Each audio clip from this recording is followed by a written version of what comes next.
ये कथा उस समय की है जब गौतम बुद्ध अपने शिष्यों को आत्मा और मृत्यु का राज समझा रहे थे। इस दुनिया में तुम चाहे जितना मर्जी कमा लो, जितना मर्जी धन दौलत इकट्ठा कर लो, लेकिन आखिर में तुम्हारे साथ कुछ भी नहीं जाता। एक दिन सब आखिर में यही तुम खुद से मिलके उस परमात्मा में विलीन हो जाओ। यही तुम्हारी आखिरी पहचान होती है। इंसान बेवजह चीजों को इकट्ठा करने में परेशान त्याग भी करता है, लेकिन ये भौतिक सुख भौतिक ही रह जाते हैं। अंत में तुम्हारे साथ वहां कुछ भी नहीं जाता। अगर सच में कुछ नहीं जाता तो फिर जीवन में बचा क्या? फिर इन सुखों को इकट्ठा करने का क्या फायदा?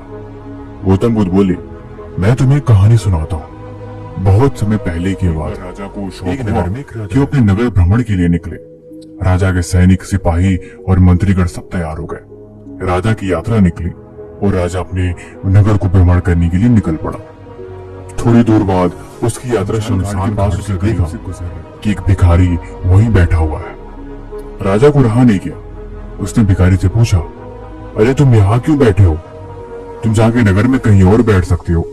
शमशान घाट भी कोई बैठने की जगह है। तुम शीघ्र यहाँ से जाओ और जाके नगर में कोई अच्छी जगह देख के वहां बैठो। भिखारी बोला, अरे राजन, इसीलिए एक पहले ही आके बैठ गया। राजा बोला, अरे तुम पागल हो? जब तुम यहाँ पे आओगे तो अपने दम पे नहीं आते, तुम्हें दूसरे लोग यहाँ लेके आते हैं। भिखारी बोला, अरे चाहे दूसरे लेके आए चाहे खुद चल के आओ, जब आना यहीं पे है तो फिर अभी से बैठ जाने में ही भलाई है। क्यों फालतू बेवजह लोगों को तकलीफ दे? तुम्हारा कुछ नहीं। राजा बोला। राजा ने अपनी जेब से घड़ी निकाली जिसमें हीरे जवाहरात मोती लगे हुए थे। राजा ने बोला, तुम ये घड़ी अपने पास रखो। जिस दिन तुम्हें तुमसे भी ज्यादा पागल कोई व्यक्ति मिले तुम उसे दे देना। फिर राजा वहां से चला गया। काफी वर्ष बीत गए, सब कुछ अच्छा चल रहा था। एक वक्त बाद राजा को बीमार की संभावना ही नहीं थी। दूर दूर से वैद्य आए गए, उनका उपचार कराया गया, लेकिन कोई फायदा नहीं। थक हार के राजा ने बोला कि अब मुझे लगता है कि मेरी आखिरी घड़ी आ गई है, अब मैं और जिंदा नहीं रह सकता। वो भिखारी राजा से मिलने के लिए राजा के महल जाता है और राजा के पास जाके बोलता है, और महाराज कैसे हैं आप? उसने बोला, बस पूछो मत, अब मेरा वक्त खराब हो गया है, अब मैं कुछ और दिन का ही मेहमान हूँ, उसके बाद मुझे यहाँ से चले जाना है। भिखारी ने बोला, अरे कहाँ जाना है?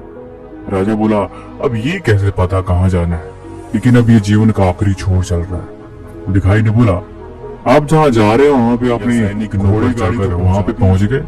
राजा बोलता, नहीं, वहां तो नहीं कुछ पहुंचता।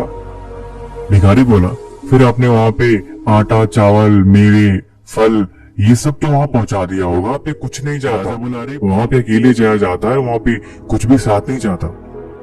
भिखारी ने बोला, फिर महाराज आप तो मुझसे भी बड़े पागल हो। एक काम करो, ये घड़ी आप अपने पास रखो। जब वहां पे कुछ जाना नहीं तो फिर फालतू में आप इतना इकट्ठा करने के पीछे क्यों परेशान है? जीवन तो आखिर में यूं ही निकल गया, आपके साथ तो कुछ नहीं गया, फिर आखिर इन चीजों का क्या फायदा? इतना कहते भिखारी वहां से चला गया।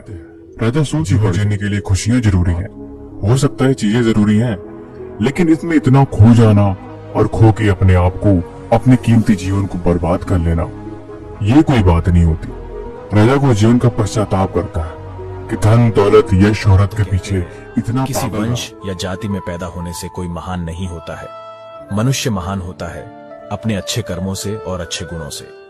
नमो बुद्धाय।